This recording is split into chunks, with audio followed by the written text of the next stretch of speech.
Alors, je vous rappelle que cette série sur prière numéro 2, eh bien, c'est une série qui, ni plus ni moins, nous montre les différents types de prières. Rappelez-vous, notre texte de référence pour prière numéro 2, c'est quoi? Éphésiens 6, verset 18. Ok? On revoit ça ensemble rapidement, où la parole de Dieu nous exhorte et nous dit « Priez en tout temps ou au temps convenable », c'est-à-dire prenez par l'esprit, avec toutes sortes de supplications, de prières et de supplications, prenez au bon moment le bon type de prière. Nous avons vu qu'il y a différents types de prières, nous avons des prières dans l'esprit aussi, et la parole de Dieu nous parle de supplication ici, et en fait, bien chaque prière va avoir sa loi spirituelle. Voilà, c'est tout. Donc il faut savoir comment ça marche, il faut savoir comment cette prière que nous avons va être une prière une prière qui va toucher le ciel, quelle qu'elle soit. Alors nous avons vu que dans notre relation avec Dieu, il y a plusieurs volets, il y a plusieurs choses que nous faisons. Nous venons à lui, nous le louons et nous l'adorons. Ok.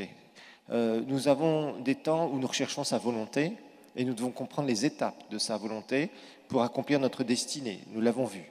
Nous avons vu aussi qu'il y a la prière de la foi. Dans la prière de la foi, eh bien, nous avons remarqué qu'il faut sortir avec notre exaucement. Et la difficulté numéro 1 dans la prière de la foi n'est pas de demander, c'est d'être dans la foi quand nous demandons. C'est ça, vraiment, l'ordre divin, être dans la foi, demander et recevoir. Et nous avons vu que souvent, c'est le contraire qu'on fait. On demande et après on cherche à être dans la foi et ça ne marche pas. Ensuite, on a vu la prière de consécration, c'est-à-dire de remettre ses soucis au Seigneur, parce qu'on a vu qu'une des choses que souvent les chrétiens font, c'est quoi? La prière de plainte. Ils viennent, oh Seigneur, pauvre de moi, oh Seigneur, tu vois tous les problèmes que j'ai, oh Seigneur, oh tu ne réponds pas, je t'écris à toi, Seigneur, pourquoi? Puis finalement, ça dure des années et des années et des années, et tu vois rien, parce que tu ne sais pas remettre vraiment tes soucis au Seigneur, et tu manges ta foi, ou le peu de foi que tu avais au départ, et c'est la catastrophe pour la suite. Et beaucoup de gens tournent en rond à cause de ça. Alors ensuite, nous avons vu qu'il y a des prières où nous prions avec d'autres personnes. Donc on a vu la prière d'agrément, et dans la prière d'agrément, on a vu que c'est pas, il y a des règles, hein. C'est pas oh frère, tu peux prier pour moi, allez, je vais prier pour toi, papa, et gloire à Dieu, amen. Non, on demande d'abord, on se met d'accord. Il faut regarder si c'est pas un bébé spirituel qui peut-être est quelqu'un qui n'a pas pu grandir encore parce qu'il vient tout juste de recevoir le Seigneur. Donc c'est votre foi qui allait porter cette personne quand vous priez pour cette personne. Si cette personne vient tout juste de recevoir le Seigneur, si c'est une personne qui est déjà dans le Seigneur depuis des années, il va falloir creuser un peu, voir un petit peu si sa demande est scripturaire, voir sa vie de foi, le motiver dans la foi, le préparer, et après dire, écoute, maintenant, on va s'appuyer sur ces versets, on va s'appuyer sur ces promesses, mais il faut qu'on soit d'accord. C'est la prière d'agrément, nous l'avons vu. Et à ce moment-là, qu'est-ce qu'on fait? On va prier avec la personne, on va se mettre d'accord, et on va continuer à confesser la parole. Et ça aussi, c'est tout un enchaînement de principes divins. Si on fait le contraire, ça ne marchera pas. Alors la prière d'unité, on a vu que c'est une des prières les plus puissantes, parce qu'on est ensemble, et là il faut un même cœur, une même âme. C'est pour ça que Satan essaie toujours de casser l'unité. Quand il arrive à casser l'unité dans un groupe ou dans une église, franchement, il est très difficile d'être ensemble. C'est très difficile de voir la présence de Dieu se manifester.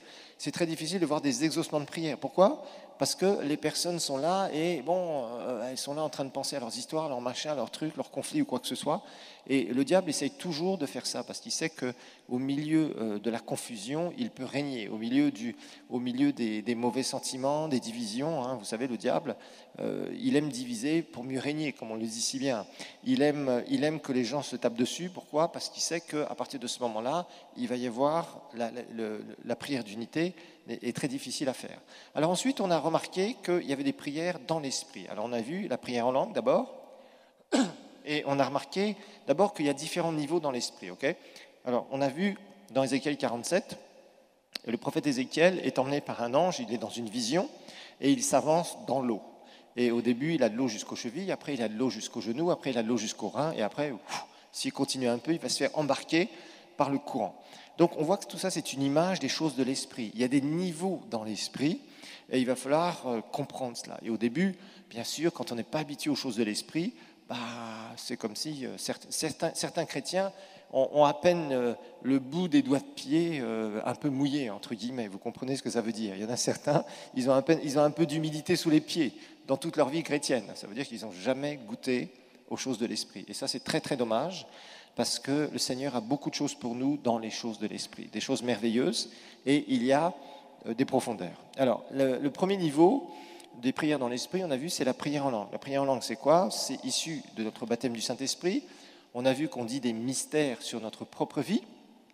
Des mystères, c'est quoi? C'est des choses prophétiques que Dieu nous donne de parler surnaturellement sur notre vie. Et c'est pour ça qu'il faut parler ces choses, parce que quand nous parlons des choses qui sont des choses divines, qui sont des paroles divines, dans le monde spirituel, cela va être amené à être accompli dans le monde naturel si nous obéissons, bien sûr.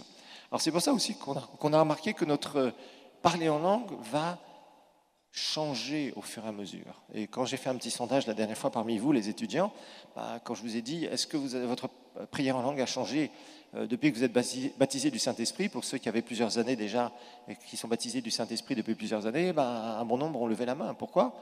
Parce qu'effectivement, il y a un certain nombre de choses qu'on va parler au départ prophétiquement sur nos vies. Et puis, comme on obéit, comme on marche avec le Seigneur, au bout d'un moment, il y a des choses qui s'accomplissent, qu'on a parlé. Ce sont des mystères qu'on ne comprend pas. Seul Dieu le comprend. Rappelons-nous que la prière en langue évite que notre petite, le petit cerveau que nous avons là entre nos deux oreilles vienne interférer dans la prière. Bon, c'est pour ça que Dieu nous a donné ça, parce qu'il connaît nos faiblesses. Il sait qu'il y a des choses qu'on ne sait pas. Des choses, c'est normal. Au début, on se donne à Christ, on rentre dans le royaume de Dieu et on ne comprend rien au début dans le royaume de Dieu. C'est comme un bébé qui va naître dans ce monde. Un bébé qui va naître dans ce monde, si tu lui parles, tu sais, il faut que tu ouvres un compte en banque et tu prépares ta retraite. Il va faire il comprend rien. Il comprend rien parce qu'il vient de naître, parce qu'il n'a pas encore conscience du monde dans lequel il est né. Voyez? Et c'est comme ça quand on est chrétien né de nouveau, qu'on vient juste de recevoir le Seigneur, on est comme un bébé.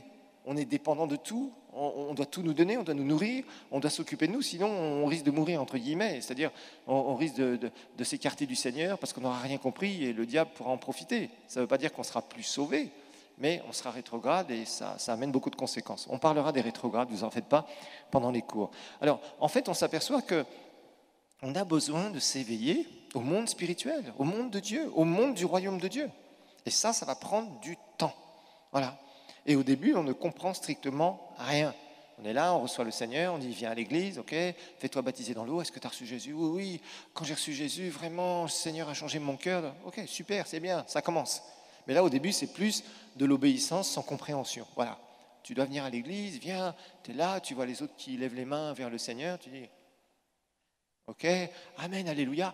Ah, il faut que je dise Amen, Alléluia. Ok, je vais dire Amen, Alléluia. Vous voyez, bon, c'est normal. On fait des choses parce qu'on voit les autres le faire, c'est normal. C'est d'ailleurs, les bébés font tout ça. Hein.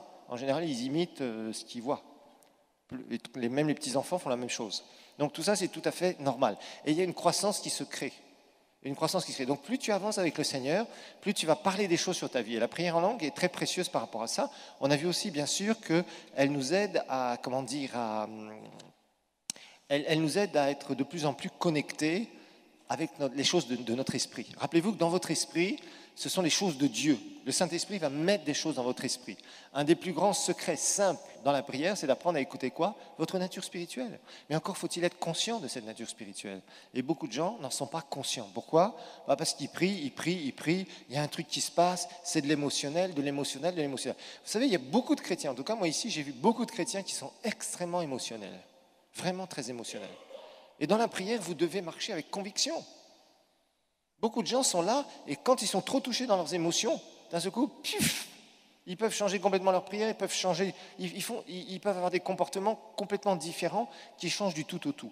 Donc il faut faire très attention parce que vous savez, avec Dieu, il y a les choses émotionnelles, en tout cas concernant nos convictions, ça ne marche pas. La Bible nous dit d'ailleurs dans Romains, je crois c'est 14, que tout ce qui n'est pas le produit d'une conviction est péché, c'est-à-dire on manque le but. Et vous savez, quand vous êtes dans la prière, que vous êtes déterminé dans la prière, rien ne doit changer vos convictions. Vous devez vous tenir sur vos convictions, vous devez vous tenir avec détermination pour voir les choses se produire. Et c'est grâce à votre nature spirituelle, le développement de votre nature spirituelle, que vous pourrez vraiment grandir dans la prière. Alors on en était dans la prière de supplication, et là on va la terminer en quelques minutes. Je vous rappelle que supplier, on a vu 2 Timothée 1, verset 2, on va le remettre, 1 Timothée 2, 1, s'il vous plaît, merci. Alors, on avait dit, j'exhorte donc, c'est Paul qui parle à Timothée, avant toute chose à faire des prières, des supplications. Des requêtes, c'est des demandes, ok? Action de grâce, c'est la louange, et faire des prières, c'est quelque chose de général, la prière, bien sûr, on l'a vu. Alors, supplication, je vous rappelle que souvent, en tout cas, le terme français, je ne sais pas, dans certaines autres langues aussi souvent, c'est cet aspect de supplier, comme un mendiant qui fait « Oh, donne-moi, oh, j'ai rien, il faut m'aider, donnez-moi ça. » Voilà, ça n'a rien à voir. Ce n'est pas du tout ce que ce mot veut dire dans le grec. Dans le grec, on a vu que supplier, c'est quoi? C'est une prière sincère et fervente. Fervente, faite dans l'esprit, c'est-à-dire vraiment de tout cœur, faite dans les choses de l'esprit. Donc prière sincère et fervente, ça on l'a vu. C'est-à-dire vraiment quelqu'un qui est pleinement impliqué dans la prière. Pleinement impliqué dans la prière. Et on va voir qu'il y a un aspect de rechercher sur comment prier. Ça c'est important. Parce qu'on a vu qu'il y a des fois, on demande des choses au Seigneur et ça ne passe pas. On sent que on essaye de s'auto-convaincre, on essaye de faire des proclamations, on essaye en fait de montrer qu'on est dans la foi, mais ça passe pas. Dans ton esprit, tu sens qu'il y a un truc qui colle pas. Et tu ne sais pas pourquoi. Ça va vous arriver un certain nombre de fois. Vous avez une situation, vous priez par rapport à ça, et il y a des choses dans votre esprit, ça colle pas. Vous sentez que ça colle pas. Alors vous essayez de pratiquer les principes de la foi, vous essayez de confesser le résultat, vous essayez de faire beaucoup de choses, mais à chaque fois que vous le faites, il y a un truc qui colle pas. Et vous ne comprenez pas pourquoi. Parce que vous avez fait ça sincèrement, honnêtement, mais il y a quelque chose qui manque. Ce qui va vous manquer, c'est quoi? C'est une direction sur comment prier. Ça, c'est important à bien réaliser. Sur le comment prier. Parce que prier pour un certain sujet, il y a des moments, j'ai besoin absolument du Saint-Esprit. Romains 8, 26, on l'avait vu. On fait un petit résumé et on va continuer. Romains 8, 26 nous dit « De même aussi, l'Esprit nous aide dans quoi? Notre faiblesse. » Car il explique ce que c'est que notre faiblesse. Notre faiblesse, c'est pas « Ah, je suis fatigué, Seigneur. » C'est pas ça. C'est pas une faiblesse physique ici. C'est pas non plus une faiblesse émotionnelle ou dans nos façons de penser. C'est car nous ne savons pas ce qu'il convient de demander, ce qui est convenable, c'est-à-dire ce qui va être vraiment dans la lignée du Seigneur. Dans nos prières. Mais l'Esprit lui-même intercède, ça on verra ça justement aujourd'hui, on va faire un cours sur l'intercession, par des soupirs inexprimables. Donc on voit qu'il y a des moments où on n'a pas les informations sur l'origine de quelque chose pour un sujet de prière. Parce que si on prie pour quelque chose, c'est que soit il y a un problème, soit il y a un défi quelque part. Ok? C'est normal. Si tu ne vas pas prier, « Oh Seigneur, je prie pour que le soleil se lève aujourd'hui et qu'il se couche ce soir. » Tu sais qu'il se lève tous les jours et qu'il se couche tous les jours. En fait, ce n'est pas le soleil qui se couche, c'est la terre qui tourne, on le sait. Mais bon, peu importe, on a nos expressions humaines, mais il faut dire une chose, on ne va pas prier pour des choses comme ça, puisque ce sont des choses qui... voilà. On prie pourquoi? On prie parce que soit il y a un problème que tu vois quelque part dans ta vie et tu veux voir Dieu agir, ou tu veux voir le Seigneur agir dans la vie de quelqu'un d'autre, ou soit il y a un défi, c'est-à-dire tu es dans une dimension. Vous savez, il y a une différence entre un problème et un défi. Un problème, c'est quelque chose qui te tient en bas et tu n'arrives pas à t'en sortir. Tu as besoin d'une intervention divine. Un défi, c'est tu es déjà dans une certaine dimension, mais tu sens que tu dois aller beaucoup plus haut. Tu dois aller beaucoup plus haut. Voilà, c'est ça un défi, c'est différent. Un défi, c'est aller plus loin, beaucoup plus loin. Alors que tu as commencé à faire quelque chose, que il y a tu es arrivé à un certain niveau, mais tu veux et tu sais que le Seigneur a immensément plus. Donc tu es déjà dans la bonne lignée, mais tu n'es pas dans la dimension dans laquelle Dieu te veut. Voilà, c'est ça un défi. Un problème, c'est quelque chose qui, au contraire, te mine, te tient cloué, t'humilie parfois, dégrade ta santé, par exemple, t'humilie dans tes finances, ou dans d'autres situations, etc., etc. Vous voyez, ça c'est un problème. C'est quelque chose en fait que tu rencontres qui est là et qui t'empêche, en fait, qui te cloue au sol. Un défi, c'est que tu as déjà avancé, tu t'es déjà élevé, mais le Seigneur a beaucoup plus. Et là, tu as besoin de beaucoup plus, tu as besoin de relations par rapport à cette situation qui vont t'amener plus haut, quelqu'un qui va faire un levier dans ta vie, par exemple. On verra ça dans le leadership, les lois du leadership. Tu as besoin de beaucoup plus de finances. Il y en a, ça va, mais d'un seul coup, tu as besoin de beaucoup plus si tu veux. Tu es dans le business, tu sens que le Seigneur veut tellement beaucoup plus pour toi. Tu as vraiment une vision dans ton cœur qui est beaucoup plus forte, mais il te manque quoi? Plus d'argent pour faire ça. Ça, c'est un défi, ce n'est pas un problème. C'est-à-dire que tu peux continuer dans ton business à tourner à petite vitesse. Ok, tu manges, tu te loges, tu fais bon, ça va à peu près, tu te débrouilles dans la vie, mais tu sais que le Seigneur a tellement, tellement plus. Et là, c'est un défi. Vous voyez? Donc c'est très différent entre un défi et un problème. Donc voilà. Donc on est là et des fois on a une faiblesse. On va prier pour des pécheurs et on voit que ça passe pas et ça commence à nous agacer. Et ça fait 5 ans, ça fait 10 ans que je prie pour lui. Comment je dois prier? Comment je dois prier? Ça va être la supplication. Et là, tu cherches la face de Dieu et le Saint-Esprit va t'aider dans cette démarche. C'est là où il va pallier à ta faiblesse. Il va venir et il va te parler par rapport à comment tu dois prier. Et d'un seul coup, tu vas sentir que tu dois prier avec telle direction. Parce que peut-être que l'origine du problème est différente. C'est différent que ce que tu penses. Que toi, ce que tu peux raisonner logiquement avec ta tête. Vous savez, des fois, Dieu nous a donné une tête, hein. Bon, c'est bon. Mais à partir du moment où ta tête n'arrive pas à résoudre certaines choses, tu écoutes ton cœur. Ton cœur va t'amener à savoir comment prier par rapport à une situation. Et ça, c'est la supplication. Comment prier? Seigneur, qu'est-ce que je dois faire par rapport à ça? Comment je peux prier par rapport à ça, Seigneur, pour voir ta puissance, pour voir ce défi relevé, pour voir ce problème résolu, etc., etc., etc. Et ça demande vraiment de se connecter dans les choses de l'esprit. Alors, nous avons vu aussi qu'il y a des temps de transition parfois. Il y a des temps où on sent qu'il y a quelque chose. Bon, on est là, tu avances bien, mais bon, tu restes là. Et je sais qu'il y a des moments, alors il ne faut pas confondre deux choses. Un temps de transition où Dieu veut nous amener plus loin, c'est le temps. Et devenir là, c'est-à-dire, se dire, bon, je fais ça depuis 2 ans, 3 ans, 5 ans, voilà, bon, moi, on ne me considère pas à l'église. Ça, c'est le truc classique des chrétiens. Le pasteur ne me considère pas à l'église. Et ça fait 5 ans que je suis dans le protocole, mais je ne suis jamais considéré. Vous voyez, ça, c'est classique. C'est un chrétien classique qui se fait avoir. Et l'ennemi commence à travailler sur toi. Je ne te parle pas de ça. Je te parle de quelque chose où tu sens que dans ta vie, il y a une vraie transition divine. Il y a quelque chose que le Seigneur va... Tu sens dans ton cœur, plus tu pries, plus tu dis, mais je sens dans mon cœur qu'il y a quelque chose que le Seigneur veut faire, et c'est maintenant. Attention, faites bien attention au temps. Je vais vous expliquer ça. Hein. Quand on recherche la volonté de Dieu, dans la prière de dédication, faites attention aux étapes. Ça, c'est un piège dans lequel beaucoup de chrétiens tombent et ils n'avancent pas. Ils se font avoir, ils veulent brûler les étapes. Pam, pam, pam, pam, pam, comme ça. Ça ne marche pas comme ça avec Dieu. Mais il y a un temps. Là, je parle d'un temps, tu es là, tu as fait ce que tu dois faire, tu as obéi au Seigneur, tu es vraiment dans la volonté du Seigneur, mais tu sens que le Saint-Esprit commence à te pousser à prier. Il y a quelque chose qui se passe. Il y a quelque chose que tu ressens qui doit être fait dans ta vie spirituelle. Mais tu ne comprends pas bien encore. Là, tu vas prier la supplication, tu vas chercher la face de Dieu, tu vas demander au Saint-Esprit, montre-moi, est-ce que c'est d'abord le temps pour cette transition, et c'est quoi cette transition? C'est quoi? Et c'est là où le Seigneur va te montrer exactement. Et des fois, tu vas faire des choses, et tu vas te retrouver, le pasteur un jour t'appelle, et te dit, je sens qu'il faudrait que toi, tu fasses ça dans l'église. Et c'est exactement quand tu commençais à prier.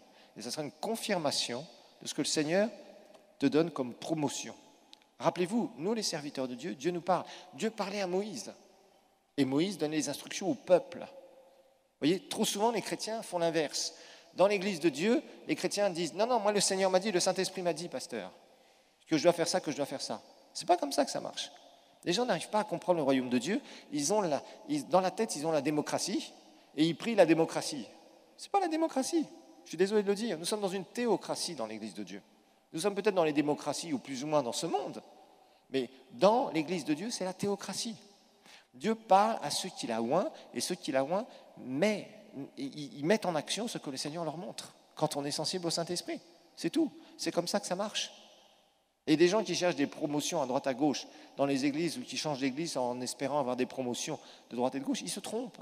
Ils se trompent. Ce n'est pas comme ça que le royaume de Dieu fonctionne. Le royaume de Dieu ne fonctionne pas avec des frustrés qui cherchent à avoir des positions et avoir des promotions.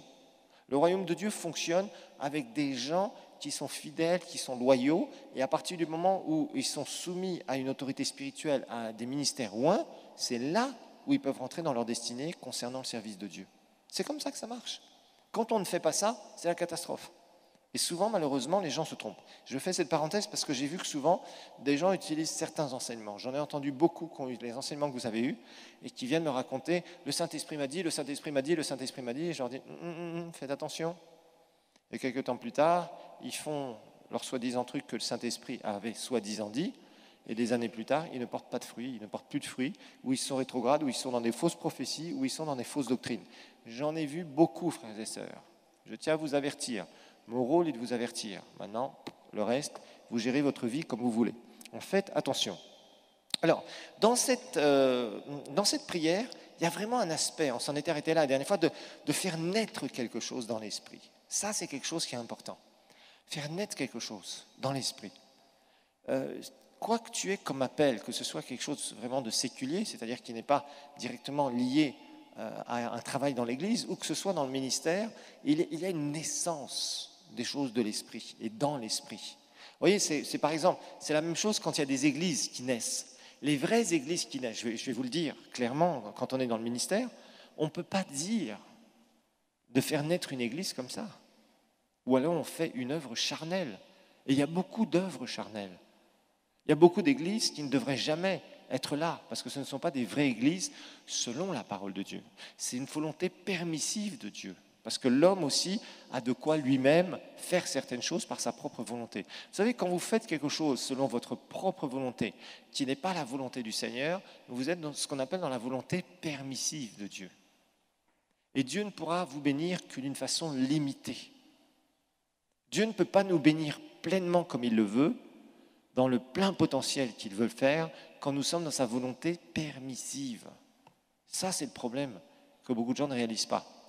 Beaucoup de gens disent, voilà, moi je fais ça parce que Dieu m'a dit, ou je sens que le Seigneur veut, Et souvent, c'est faux. La plupart du temps, j'ai vu que c'était faux, chez beaucoup de personnes.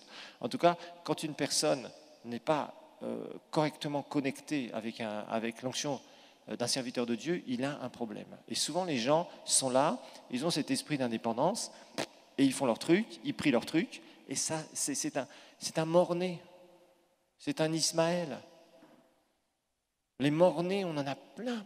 On a plein de trucs où on a mis Dieu dessus, et c'est un mort-né.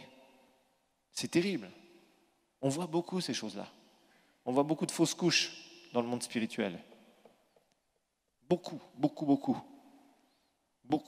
Pourquoi ? Parce que on voit que des gens prient des choses, et ce n'est pas par l'esprit. C'est par leur propre volonté. Ils essayent de s'auto-convaincre et ils essaient de faire naître quelque chose, mais dedans, il n'y a pas la vie de Dieu. Donc c'est un mort-né. C'est un mort dans le ventre de la maman, entre guillemets. On voit, et c'est pour ça que cette prière de supplication, elle vous sera très précieuse. Mais toujours, ça va dépendre de la sincérité de votre cœur. C'est ça le truc. Ne jouez jamais à faire des trucs avec Dieu qui ne sont pas sincères. Soyez honnête avec Dieu. Sonde-moi, ô Dieu. C'est ce que le psalmiste disait. Sonde-moi. Sonde mon cœur pour savoir si je suis dans la vérité, si c'est vrai, si c'est vraiment ce que tu veux, Seigneur, pour ma vie. Si vous faites ça, vous verrez souvent le Seigneur vous répondre en vous disant « fais ça » ou « repens-toi de ça » ou « va te réconcilier avec un tel » ou « fais ceci » ou « fais cela ». Ça, le Seigneur vous montrera ces choses. Dieu ne nous parle pas, je tiens à vous le dire et je vous le répète. Il ne vous parlera jamais si vous n'êtes pas prêt à obéir. Je répète, Dieu ne nous parle pas s'il sait d'avance que nous ne sommes pas prêts à obéir. Donc tu peux chercher la face de Dieu en disant « Seigneur, je te cherche ». Tu peux faire tes jeûnes et prières pendant des jours et des jours en disant « Oh Dieu, parle-moi, parle-moi ». Si tu n'es pas prêt à écouter et que Dieu le sait, il ne te parlera pas. C'est pourquoi tu dois faire attention. Si tu veux que le Seigneur te parle, tu dois te mettre en position pour qu'il te parle. Si tu ne le fais pas, Dieu ne pourra pas te parler. Il ne voudra pas te parler parce qu'il sait que tu vas mépriser sa parole. Et c'est grave. Et beaucoup de gens le font. Donc dans cette prière de supplication, il y a vraiment cet aspect de sincérité, de rechercher vraiment ce que le Seigneur veut nous dire. Avec sincérité, en acceptant que Dieu sonde notre cœur et en acceptant de dire vraiment, Seigneur, quoi que tu me dises, j'obéirai. Ah, c'est pas facile de dire ça. Hein. Vous savez que c'est pas facile de dire ça à Dieu? Quoi que tu me dises, Seigneur, je vais obéir. Je veux obéir et je vais obéir. Et c'est là où le Seigneur va te parler. Et c'est là où Dieu te dira, il faut que tu fasses ça, ça et ça. Et c'est là où tu vas prier ces choses et tu vas les enfanter. Colossiens 4, verset 12. Il n'y a pas beaucoup de amen ce matin. Il faut dire amen, amen, amen.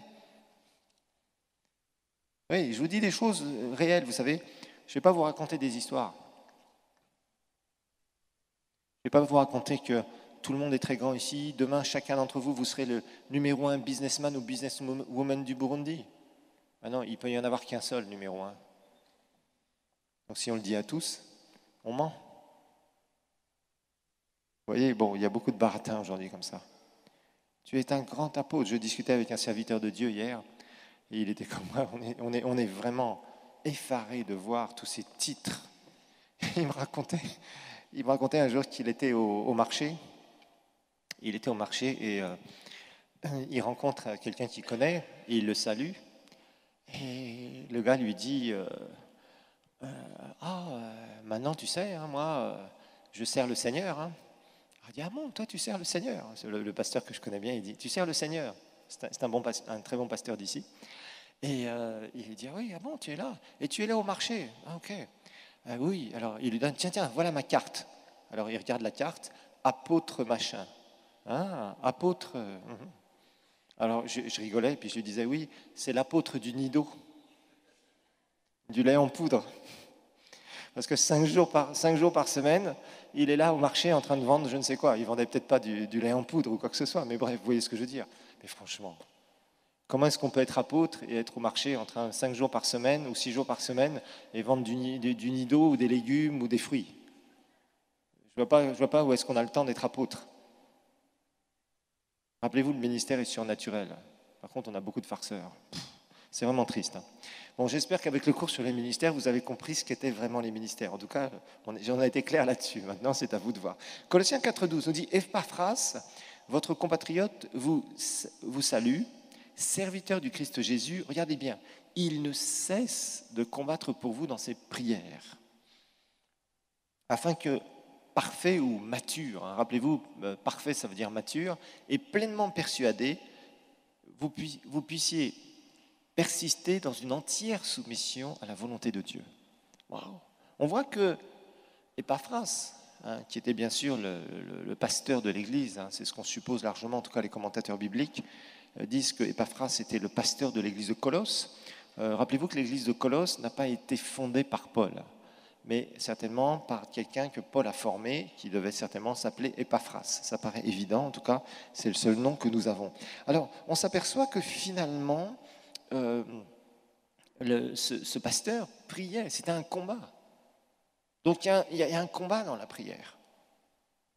Un combat dans la prière. Un combat pour que des gens persistent dans la soumission à la volonté de Dieu. Un combat pour faire naître des choses. Un combat pour gagner des âmes perdues. Un combat pour résister aux puissances sataniques qui voudraient faire du mal aux chrétiens, au corps de Christ, ou qui voudraient anéantir les œuvres de Dieu. Nous avons des ennemis, nous avons un grand ennemi qui est le diable et qui souvent se sert des hommes pour faire du mal à l'Église de Dieu. Donc, nos prières sont aussi des combats, quelque part. Combattre dans la prière, c'est pas faire n'importe quoi. Tu ne combats pas le diable. Tu prends autorité sur le diable. Ce n'est pas la même chose. Rappelez-vous que le diable a été vaincu à la croix. Son autorité a été vaincue et nous devons apprendre à proclamer la parole de Dieu au nom de Jésus. Nous avons le nom qui est au-dessus de tout nom. Nous l'avons étudié dans l'identification. Vous avez le nom de Jésus qui est là et qui, a toute autorité sur le monde satanique, spirituel, qui vous entoure dans votre vie personnelle et dans les attaques que vous pouvez subir. Mais il y a un combat dans la prière. Il y a un côté de faire naître. Je vous ai montré que quand une femme, c'est Jésus qui dit ça dans Jean 16, vous vous rappelez, Jésus a expliqué que la femme, quand elle va accoucher, qu'elle sent les douleurs de l'enfantement, c'est pas une partie de plaisir. Mais d'un seul coup, une fois que le bébé est sorti, qu'elle l'a dans les mains, elle oublie toutes les souffrances. Donc il y a un temps d'enfantement dans la prière, un temps d'enfantement dans les plans de Dieu, un temps d'enfantement pour voir des personnes se donner à Christ et qui sont là, et les pécheurs perdus quand on va faire de l'évangélisation. Il y a des combats.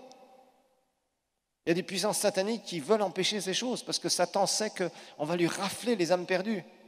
Il y a des combats quand on va prier pour les malades et que les malades vont être guéris, que les démons vont être chassés. Tout ça, ça représente des combats. Et des moments où tu peux, même toi-même, lorsque tu pries efficacement, que tu es vraiment quelqu'un qui sait toucher le ciel, tu auras des combats, tu auras des pensées qui vont venir t'arraser, tu auras des esprits sataniques qui essaieront de te faire des mauvais coups au travers de personnes. Il y a des choses que tu vas ressentir autour de toi. Tu vas sentir ce monde spirituel qui parfois viendra à ton encontre et essaiera de faire des mauvais coups, des trucs bizarres. Tu te sentiras des fois dans une bizarre, tu te dis qu'est-ce qui se passe? Et le lendemain, le surlendemain, paf, tu vas voir quelque chose de puissant qui va se passer dans ta vie. Ça, ce sont des combats contre les forces invisibles. C'est pour ça qu'on verra aussi qu'on a un puissant outil, une puissante arme contre ça. Ça sera le jeûne et la prière, le vrai jeûne et prière, pas n'importe quoi. Ça aussi, c'est quelque chose qui est puissant. Donc Dieu met à notre disposition un certain nombre d'outils. Cette prière de supplication, c'est vraiment une prière où tu vas enfanter, où tu vas chercher la direction divine. Où des fois, il te sera difficile de te fermer à tout parce que tu devras chercher la direction divine. Chercher comment prier. Chercher et parler. Une fois que tu as cette direction, ne pas en démordre jusqu'à temps qu'il y ait quelque chose qui soit enfanté dans le monde spirituel et qui se manifeste dans le monde naturel. C'est ça la vraie prière. Je suis en train de vous enseigner des choses qui sont plus profondes et on va, dans quelques minutes, enseigner encore plus profondément dans la prière. Et j'espère que vous commencez au moins à comprendre certaines choses pour certains qui pourraient dire, mais finalement, il y a tout ce monde spirituel. Ce monde spirituel, tu ne le vois pas, mais il est actif. Il y a le monde de Dieu et il y a le monde satanique. Et nous savons que ce monde aujourd'hui, il est géré par le diable, au niveau du leadership, au niveau de l'économie, au niveau du social. Et croyez-moi, nous avons des combats pour faire avancer l'œuvre de Dieu. Et ces combats sont gagnés comment? Dans la prière. Et il y a des moments où le Saint-Esprit nous dirige quelque part, on va prier par rapport à ça, il y a quelque chose qui va se produire. Et de l'autre côté, l'ennemi va essayer de nous attaquer. Et tu vas être obligé, et tu vas continuer à prier. Tu commences à amener quelqu'un au Seigneur, et tu vois que la personne, le diable essaie de la récupérer, ou elle commence à être dans des trucs bizarres. C'est un combat. C'est un combat. Rester dans la vérité est un combat. Vous voyez ici, pleinement persuadé que vous persistiez, donc vous restiez dans une entière soumission à la volonté de Dieu. Volonté générale et la volonté spécifique de Dieu. Donc ça va représenter un combat. Régulièrement. C'est pour ça que la Bible nous dit de prier les uns pour les autres. De découvrir comment on peut prier les uns pour les autres pour être efficace, pour se protéger les uns les autres. Pour aussi, il y a des gens parfois, vous savez que vous les voyez, ils dévient. Pourquoi? Parce qu'il y a des choses qui essayent de les attirer. Il y a des tueurs de destinée. Il y a des tueurs de destinée. Des gens qui sont là et qui sont envoyés par l'ennemi et qui paraissent être des soi-disant serviteurs de Dieu, ou c'est des faux chrétiens, ou des gens mal intentionnés, ou des gens eux-mêmes qui sont manipulés par l'ennemi et qui viennent te détourner de la volonté de Dieu. Et tu vois ça et tu combats contre ça dans la prière. Tu ne combats pas contre Dieu, tu combats contre ces circonstances. Tu parles au Seigneur, tu demandes au Seigneur et tu parles la parole de Dieu. C'est ce que Épaphras faisait. Il avait l'église de Colosse en charge et il priait vraiment.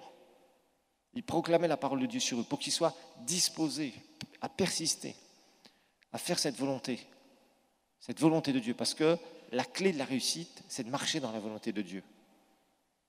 La clé de la réussite, c'est de marcher dans la parole. C'est de marcher aussi dans la volonté spécifique de Dieu. Ça, c'est la clé de la réussite. Ok, on va voir maintenant la prière d'intercession, parce que j'avais déjà parlé beaucoup de Timothée à Timothée 2.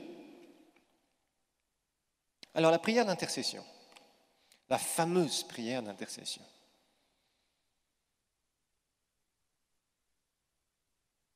La prière d'intercession, c'est la leçon numéro 9.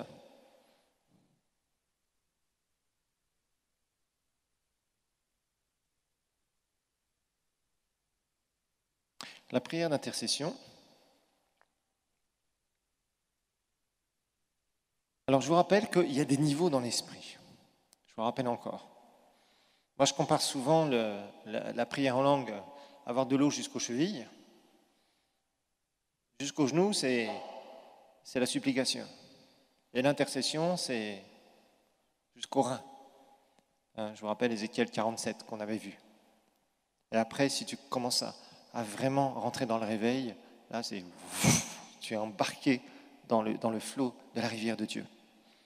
Alors, cette prière va être la prière dans l'esprit de plus haut rang. C'est la prière dans l'esprit qui est la plus élevée. Cette prière d'intercession.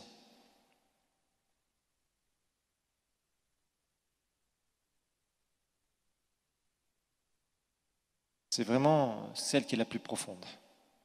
On va voir pourquoi et on va voir comment ça marche. On va voir comment ça marche. Parce qu'il y a beaucoup de gens, vous savez, ils utilisent ce mot intercession et disent « Venez frère, nous allons intercéder pour l'Église. Venez frère, nous allons intercéder pour le pasteur. Venons frère, on va intercéder pour tel frère, telle sœur. » Et on va voir que ça, c'est un abus de langage. Parce qu'on va définir l'intercession et je vais vous montrer des exemples scripturaires d'intercession. Et je veux que vous puissiez vous recadrer par rapport à ça, parce que franchement, c'est quelque chose qui est très mal compris. Alors, on va voir donc définition.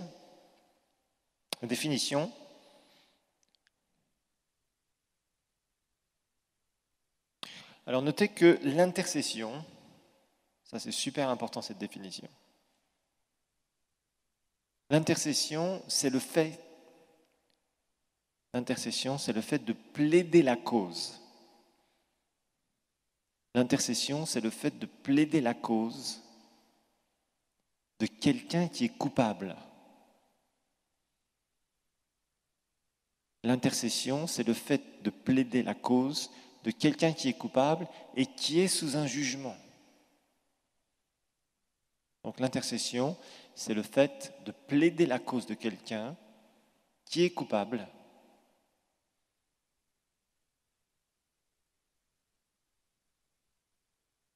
et qui est donc sous un jugement. Donc l'intercession, c'est le fait de plaider la cause de quelqu'un qui est coupable et qui est sous un jugement. S'il est sous un jugement, donc il mérite d'être puni. Il mérite d'être puni. C'est ça qu'il faut comprendre. Donc quelqu'un qui est coupable, il est sous un jugement et ce jugement doit s'exécuter. Donc il mérite d'être puni. Donc c'est vraiment plaider la cause de quelqu'un. C'est une plaidoirie de quelqu'un qui est sous un jugement, qui mérite d'être puni, afin que ce jugement soit ôté ou retardé. Je dirais même amoindri.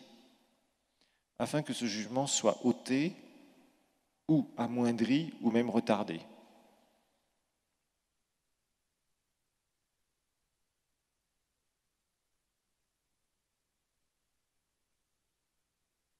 Ça, c'est la définition de l'intercession. Que ce jugement soit ôté ou amoindri, c'est-à-dire réduit ou retardé. Ça, c'est la définition de l'intercession. Alors, vous comprenez que quand vous dites, venez frères et sœurs, on va intercéder pour notre Église, ça veut dire que l'Église est sous un jugement de Dieu. Vous voyez, ça n'a pas de sens. On va intercéder pour tel frère ou telle sœur. On va voir qu'il y a des cas très rares où on peut intercéder pour un frère ou une sœur. On verra que c'est des gens qui ont complètement rétrogradé et qui risquent effectivement de subir certains jugements. On en parlera, ne vous inquiétez pas. On va parler de choses de plus en plus profondes. Alors, d'abord, on va voir le besoin de l'homme. Le besoin de l'homme, c'est quoi, en général? Le besoin de l'homme, on va regarder cette histoire dans Jean chapitre 5. Le besoin de l'homme, le cri de l'homme. On va illustrer ça par deux histoires.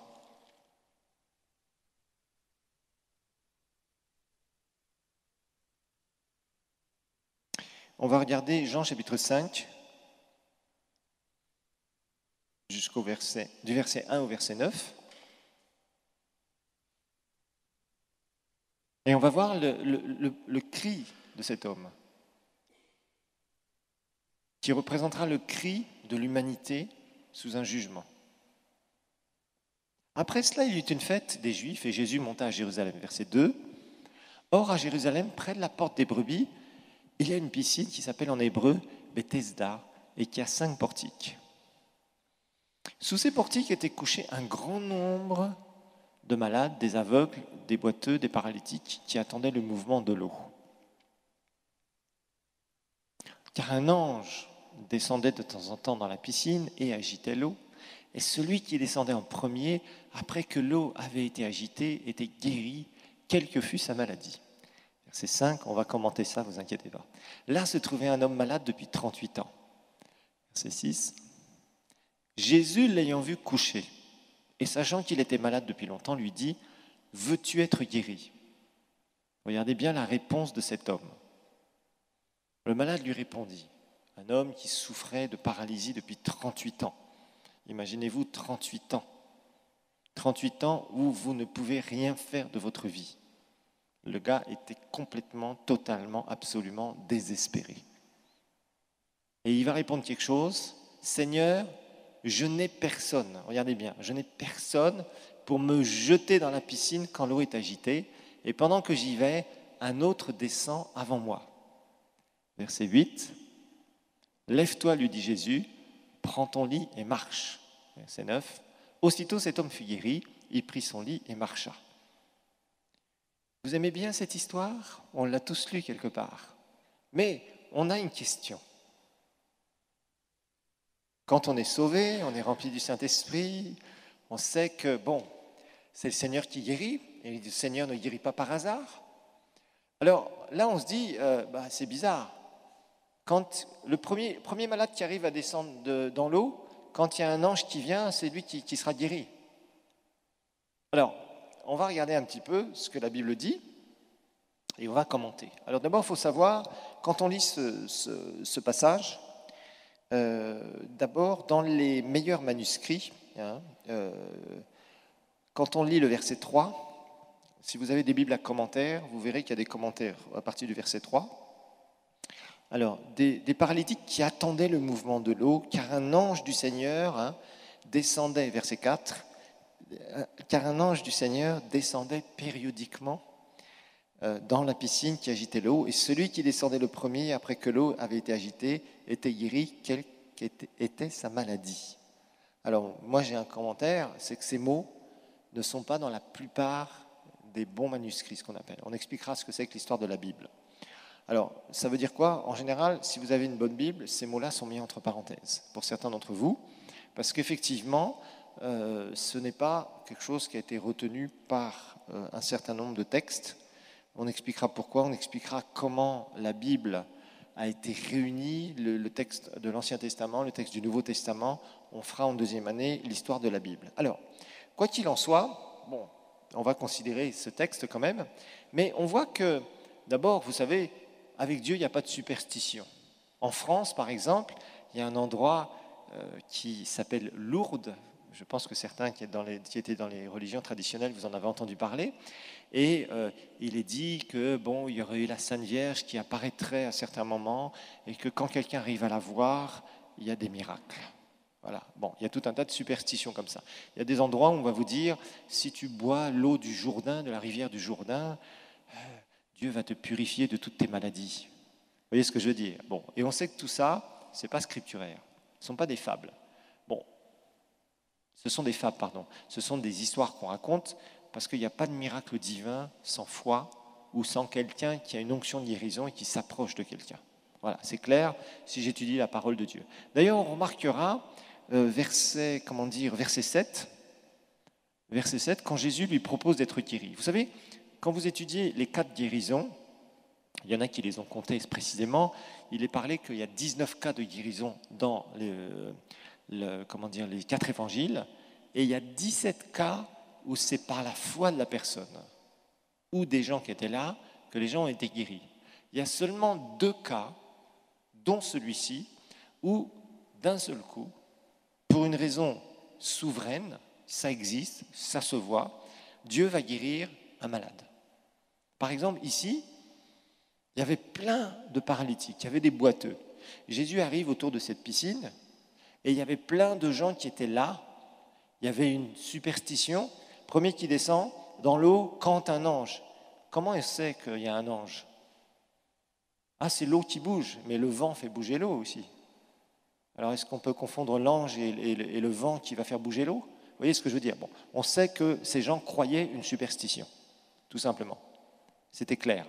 Alors, là, Jésus arrive dans cet endroit et il ne va guérir qu'un seul malade. Vous remarquez ici? Et ce malade, est-ce qu'il avait la foi? Pas du tout. Il n'avait aucune foi, cet homme.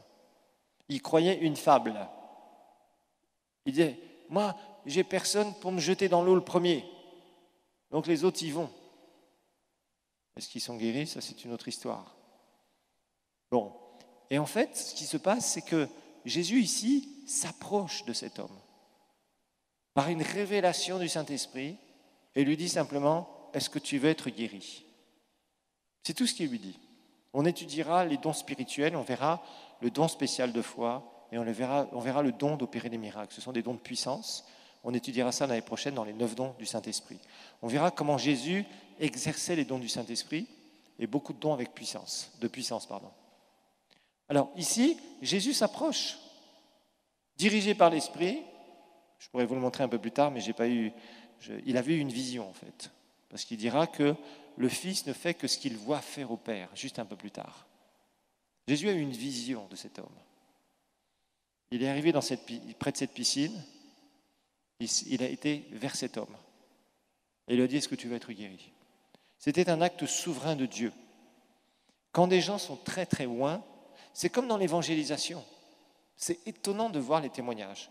Des fois, nous, on a des témoignages, je suis choqué. Des gens qui n'ont aucune intention d'être sauvés. Mais aucune. Il y a des gens, vous savez, par exemple, dans des croisades, ils viennent parce que, bon, on les invite, parce que quelque part, bon, ils croient dans le Seigneur, mais bon, ils ne sont jamais nés de nouveau parce que peut-être qu'ils ont été dans des églises un peu religieuses, ils étaient là, on leur a dit, voilà, une église, c'est quoi? C'est un bâtiment, ça s'appelle telle église, un tel, ça date de tel siècle, etc. Ils vont là, ils prient, on leur donne des versets bibliques, mais ils ne sont pas sauvés. Et puis un jour, ils viennent dans une croisade où ils entendent l'évangile, le vrai évangile, la nouvelle naissance, et l'onction est là, et paf, la personne se convertit. Mais il y en a d'autres, c'est des témoignages incroyables. Ils vous diront, quand j'ai appris qu'on m'a invité à cette croisade, je n'ai pas voulu venir. J'ai même juré, j'ai même blasphémé certains. J'ai dit, non, jamais je viendrai. Et puis à la dernière minute, la personne vient et se donne au Seigneur. Et a un témoignage incroyable. Vous voyez, ça, c'est Dieu qui touche par l'onction. Il y a des choses dans l'onction, vous verrez, vous ne savez pas. Il y avait une femme de Dieu qui s'appelait Catherine Kuhlman, qui a été beaucoup utilisée dans les années 70-80. Elle avait un ministère absolument incroyable. Bénigne a le même genre de ministère d'ailleurs, parce qu'il a été touché aussi par son ministère à cette femme. Elle s'appelait Catherine Kuhlman. Et Catherine Kuhlman, il y a des moments, bon, elle allait dans des hôtels, et c'est des vrais témoignages, hein, vraiment, c'est documenté tout ça. Elle était tellement loin de cette femme. Elle faisait des services de guérison, 2 soirées dans une ville, et elle allait dormir à l'hôtel, donc. Et il était rapporté que elle était dans l'hôtel, elle dormait tranquillement, et des gens qui étaient à l'étage du dessous et à l'étage du dessus, certains étaient guéris. Sans foi, sans rien, résultat de l'onction. Il y a des choses comme ça. Vous savez, quand une personne est extrêmement ointe, il y a plein de bonnes choses collatérales. Ce n'est pas des dommages collatéraux, c'est d'excellentes choses divines collatérales. Vous voyez, ça veut dire que l'onction amène quelque chose. Des fois, on est là, voilà, c'est tout. Regardez par exemple, il y a cette histoire avec le prophète Élisée. Le prophète Élisée a été enterré quelque part, et dans les rois, dans 2 rois, il est dit qu'il y avait une guerre entre des ennemis d'Israël et Israël, et il y a un Israélite qui est mort. On l'a rapidement enterré là où il y avait les os d'Élisée. Et le gars est ressuscité. La Bible nous le dit. Vous voyez, il y a des choses comme ça surnaturelles que Dieu fait quand il y a une puissante onction. Même mort, il y avait encore de l'onction dans les os d'Élisée. Waouh! Ça, c'est quelqu'un qui était loin. Vous voyez, c'est des choses qu'on ne peut pas comprendre. Donc, il y a des choses que Dieu va faire d'une façon souveraine sur la terre. Parce que le Seigneur voudrait tellement répandre sa puissance, son amour, sa guérison, sa délivrance, ses miracles partout. Mais souvent, nous, les hommes, on est tellement limités que les choses de Dieu, que Dieu voudrait faire, ne peuvent pas être faites selon ce que le Seigneur voudrait faire. Il y a des choses comme ça. Des fois, des prophètes sont venus voir dans l'Ancien Testament, c'est clair, sont venus vers des personnes. On dit, ainsi parle le Seigneur, ta. Et ça s'est fait comme ça. Ça, c'est l'onction qui déborde. Et ici, c'est exactement ce qui s'est passé. Jésus avait eu une vision, parce qu'il dit, juste un peu plus tard, on peut même lire ça, verset 19, si on peut l'afficher, parce qu'il faut bien comprendre ces passages. On étudiera encore ça plus en profondeur l'année prochaine. Il dit, Jésus répondit, parce que les pharisiens se sont fâchés contre lui. Ils se sont fâchés contre lui. Parce que Jésus guérissait cet homme pendant le sabbat. Quel crime de guérir quelqu'un pendant le sabbat. Les religieux. L'esprit religieux, c'est le pire de tout. C'est les esprits sataniques qui sont les plus puissants sur cette terre. L'esprit religieux. Terrible. Quand la puissance de Dieu se répand, l'esprit religieux se lève et la persécution commence. C'est par les religieux que la persécution commence la plupart du temps. Alors, Jésus dit, donc en commentant, parce que les religieux le remettaient en question, ils disaient, il fait ça le jour du sabbat, et ils cherchaient encore plus à le faire mourir, nous dit la Bible. Et là, verset 19, Jésus reprit donc la parole et leur dit, en vérité, je vous le dis, le Fils, il venait de faire ce miracle, ne peut rien faire de lui-même. Ce n'est pas moi qui ai initié ça. Il ne fait que seulement ce qu'il voit faire, voir, ici le verbe voir, au Père. Et tout ce que le Père fait, le Fils le fait aussi pareillement. Jésus avait reçu une vision avant de cet homme et de la guérison de cet homme. Et il y a eu, même dans l'histoire de l'Église, il y avait un vrai prophète de Dieu qui a malheureusement dévié après, qui s'appelait William Branham. Branham, il recevait des fois des visions 6 mois, 1 an à l'avance dans des situations. Et il disait, il y a des moments, je me retrouvais comme ce que j'avais vu, le Saint-Esprit m'avait montré. Il se passait des choses incroyables dans son ministère quand il était sur la piste. Après, il a dévié, ça a donné le branhamisme, ça a donné des fausses doctrines, il s'est ouvert à vraiment des mauvaises choses à la fin. Mais quand il était vraiment sur la piste, cet homme était utilisé par Dieu d'une façon incroyable. Il voyait des choses à l'avance, il faisait des rêves, il avait des visions. Et après, il se retrouvait dans des situations, et des fois il voyait la situation commencer à se mettre en place devant lui, et disait, attendez, il y a encore quelque chose qui manque, que le Seigneur m'avait montré.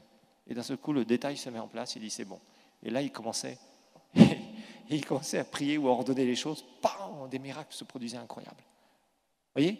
Et ça, c'est vraiment extrêmement surnaturel et très difficile à gérer, parce que beaucoup de gens aimeraient ce genre de choses, mais ils ne se rendent pas compte de la gestion du surnaturel. Quelque chose dont on parlera aussi plus tard, c'est plus profond, on y va doucement.